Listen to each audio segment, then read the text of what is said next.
Gabi na at tahimik ang buong Quiapo. Naglalakad mag-isa si Tanggol habang puno ng galit at sakit ang kanyang mga mata. Matapos ang pagkamatay ni Bubbles, parang gumuho ang buong mundo niya. Huminto siya sa harap ng simbahan at tumingin sa langit. Mahina niyang sinabi, "Bakit lahat ng mahal ko nawawala?" at tuluyang napaiyak. Samantala, lihim namang pinagmamasdan ni Ramon at ng kanyang mga tauhan si Tanggol. Sinabi ni Ramon, ito na ang tamang oras para pabagsakin siya. Kasabay nito, may isang malaking pagtataksil na nabunyag. Isa pala sa sariling grupo ni Tanggol ang nagbibigay ng impormasyon sa kanilang mga kalaban. Lumipat ang eksena sa bahay ni Tanggol. Tinitigan niya ang larawan ni Bubbles habang umiiyak. Bigla niyang sinuntok ang mesa at sumigaw, "Hindi ako titigil hanggat hindi ko nalalaman ang totoo."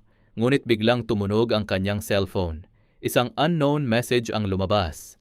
Buhay pa ang taong akala mong patay na. Natigilan si Tanggol habang nakatitig sa mensahe. Nag-zoom ang camera sa kanyang mga mata, lumakas ang background music at dahan-dahang nag-black screen.